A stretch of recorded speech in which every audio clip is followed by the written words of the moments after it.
What is going on, guys? Bull Carrier News here. And T-Mobile came out with their quarter two earnings. They crushed it with their phone, with adding more people to their service, phone wise. That is 627,000 new subscribers. That is a lot of subscribers. Now what T-Mobile did is they were less by $100,000. They were less by, I think, 100. I think by 100. I think they were short a few because I believe AT&T got 1.5 million new subscribers. So AT&T obviously blew that one out of the water. For Verizon, I'm trying to remember how much they got. I think they got 500,000 new subscribers. So Verizon's at a I believe a third place. I'm not really sure quite remember how much they did, but that is insane. T-Mobile is doing really good with their quarter two earnings, and they're adding more phone subscribers every day. I believe also they're doing it for home internet. Home internet's getting either an upgrade or they're doing something to it. But this is some good news for T-Mobile. Now, of course, T-Mobile doesn't have the best. Their service is, I wouldn't say, not complete yet with the Sprint merger. Yes, they merged a year ago, but I still think they need more work. They need to upgrade more towers. They definitely need to be improving. Honestly, adding. I'm gonna be real honest with all carriers, but mostly T-Mobile talking here. It doesn't matter how many subscribers you add on. It could be 1 million. It could be 500 million. It honestly doesn't matter. If your service is not up to par, like I'm saying for like the future, like let's say quarter, let's say they get more subscribers, but if the service is not well, people are gonna leave. Like the reason I left T-Mobile is because service in my area was not so good. I know 5G is new and all, but their LTE was also lacking as well. I went up to a rural area where there's some houses, there's buildings, there's some forest, covered with it's a rural area, really rural area. It was literally next to the beach too. It was like probably like maybe a 20-minute drive to the beach, and the area there was just not good as I expected. I when I first had T-Mobile, I never went there, and then I go there, and then I've noticed that there's no coverage, and I'm like, oh, this is I didn't know there was no coverage in this area for this kind of rural area.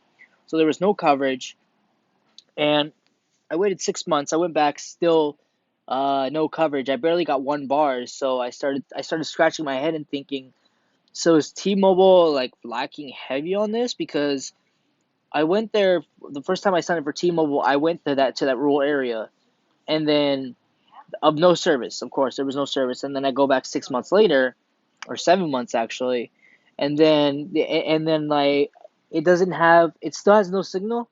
But then when I move around in some parts of that rural area, it says 1 bar, and then it goes back to no signal. So I'm like, I know 5G is new and all, but their LTE seems to be lacking too. So I don't know what T-Mobile is honestly doing with their service. They're focusing more on marketing, which I don't think you should be focusing. They're focusing 90% on marketing and 10% on their service, which I think is a really bad spot. I'm pretty sure all carriers. I'm not sure if all carriers do this, to be honest. But T-Mobile really needs to get their hand in the game. They have the highest mobile hotspot and unlimited data. They're now tied with AT&T because AT&T came out with a new plan. But these earnings are insane. That is a lot of net subscribers. Um, and claiming you have the greatest 5G. I really don't think T-Mobile should be patting themselves on the back with that, because 5G is still new and we won't know who's the real winner till after like maybe 6, 5, 10 years. But I'm glad T-Mobile is adding more subscribers. I believe more people are leaving AT&T and Verizon for T-Mobile. I certainly won't go back because California coverage for T-Mobile is just awful. It's it's just not up to speed. Like if I go back to the rural area, I don't want to have no service in that area. I want to have service. I'll be able to call people, text.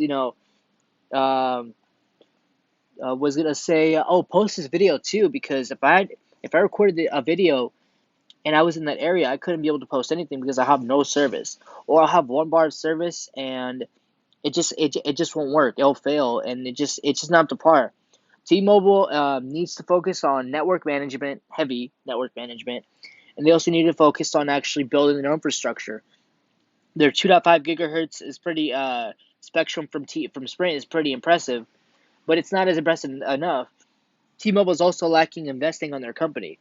They lowered their capex again. Well, they didn't lower it by much. They were going to spend $10 to $12 billion, but now they're going down to $9 to $10 billion. Um, I still think that is very low for investing. Maybe if they invested 20 to 35, maybe $40 billion, they could be up to speed with the other carriers. But I don't know why T-Mobile won't invest in that.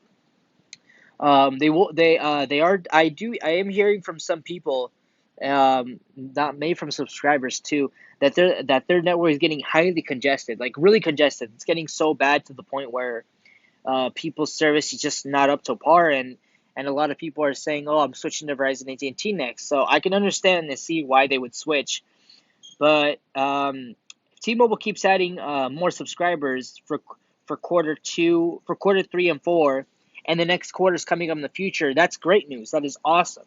T-Mobile is finally getting to the game of getting more customers than they were 10 years ago. However, if their service is not the par, they're going to lose more customers. I guarantee it. There's no lie about that. They're going to lose. They're going to lose people.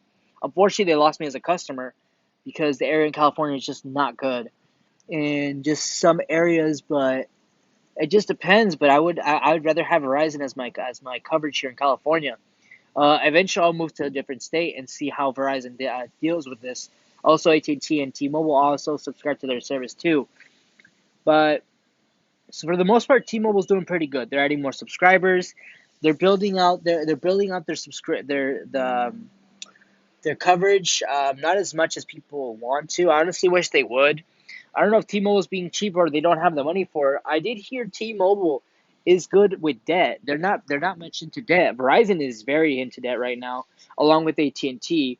Hopefully they can pay off that debt. But T-Mobile's not in a lot of debt. So here's what I'm confused. If T-Mobile doesn't have a lot of debt, why don't they use more of the money? Like, are they not making like enough? Only 10 to 12 billion. They're going to invest $60 billion into their network, but that's for 5 years.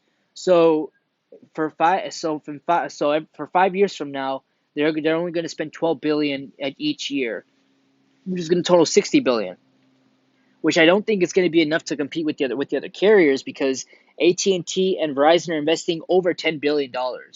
They're investing it now. They're not waiting 5 years. They're doing it now.